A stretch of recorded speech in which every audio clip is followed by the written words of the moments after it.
প্রথমেই ঠাকুর মা ও স্বামীজিকে সশ্রদ্ধ প্রণাম। আজকে আমরা শ্রী শ্রী রামকৃষ্ণ কথামৃত থেকে দ্বিতীয় খণ্ডের অষ্টম পরিচ্ছেদ পাঠ করব। পিতাওষি লোকস্য চরাচরস্য তমস্য পূজ্যস্য গুরুর্গৌরিয়ান ন তৎসমস্তি অভ্যধিক কুতোऽন্য লোকত্রয়োऽপি অপ্রতিমপ্রভাব। কেশবকে শিক্ষা। গুরুগিরি ও ব্রাহ্ম সমাজ। গুরু এক সচ্চিদানন্দ। সকলে আনন্দ করিতেছেন।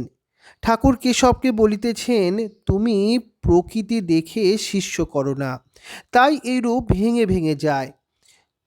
মানুষগুলি দেখতে সব একরকম, কিন্তু ভিন্ন প্রকৃতি। কারো ভিতর সত্ত্বগুণ বেশি, কারো রজগুণ বেশি, কারো তমগুণ। পুলিগুলি দেখতে সব একরকম, কিন্তু কারো ভিতর ক্ষীরের পোড় আছে, কারো ভিতর নারিকেলের ছাই, কারো ভিতর আবার কলাইয়ের পোড়। আমার কি ভাব জানো? আমি খাই দাই থাকি, আর সব মা জানে। আমার তিন কথাতে গায়ে কাঁটা বেঁধে, গুরু, কর্তা আর বাবা। গুরু এক সচ্চিদানন্দ, তিনি শিক্ষা দিবেন। আমার সন্তান ভাব। মানুষ গুরু মেলে লাখ লাখ, সকলেই গুরু হতে চায়, শিষ্যকে হতে চায়। লোকশিক্ষা দেওয়া বড় কঠিন।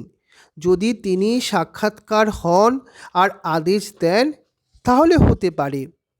নারদ সুখদেবাদির আদেশ হয়েছিল, শঙ্করের আদেশ হয়েছিল।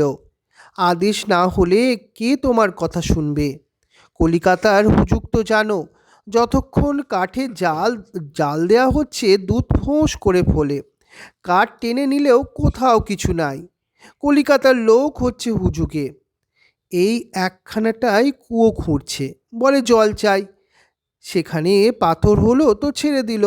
আবার এক জায়গায় খুঁজতে আরম্ভ করলে, সেখানে বলি বালি মিলে গেল, ছেড়ে দিল। আরও এক জায়গায় খুঁড়তে আরম্ভ হলো, এই রকম। আবার মনে মনে আদেশ দিলে হয় না, তিনি সত্য সত্যই সাক্ষাৎকার হন আর কথা কন, তখন আদেশ হতে পারে। সে কথার জোর কত! পর্বত টলে যায়, শুধু লেকচার, দিন কতক লোক শুনবে, তারপর ভুলে যাবে। কথা অনুসারে সে কাজ করবে না। ওদেশে হালদার পুকুর বলে একটা পুকুর আছে, পাড়ে রোজ সকালবেলা বাজছে করে রাখতো। যারা সকালবেলা আসে খুব গালাগাল দেয়, আবার তারপর দিন সেই রূপ, বাজছে আর থামে না, সকলের হাস্য। লোকে কোম্পানিকে জানালে, তারা একটা চাপরাশি পাঠিয়ে দিলে, সে যখন একটা কাগজ মেরে দিলে, বাজছে করিও না, তখন সব বন্ধ, আবার সকলের হাস্য। লোকশিক্ষা দেবে তার চাপরাশ চাই, না হলে হাসির কথা হয়ে পড়ে। আপনারই হয় না, আবার অন্য লোক।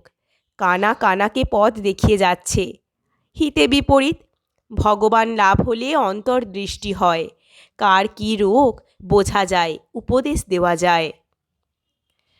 আদেশ না থাকলে আমি লোকশিক্ষা দিচ্ছি, এই অহংকার হয়। অহংকার হয় অজ্ঞানে। অজ্ঞানে বোধ হয় আমি কর্তা। ঈশ্বর কর্তা, ঈশ্বরই সব করছেন, আমি কিছুই করছি না, এ বোধ হলে তো সে জীবন মুক্ত।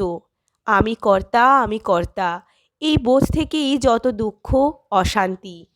এই ছিল আজকের পাঠ। ওং স্থাপকায় চ ধর্মস্য সর্বধর্ম স্বরূপিণী অবতার বরিষ্ঠায় রামকৃষ্ণায় তে নমো। জননীং শারদং দেবীং রামকৃষ্ণং জগদ্গুরুং পাদপদ্মে ত্রয়োশ্রিতা প্রণমামি মুহুর্মুহুঃ। নমো শ্রীজ্যোতিরাজয় বিবেকানন্দ সুরয়ে সচ্চিদ সুখ স্বরূপায় স্বামিনে তাপহারিণে।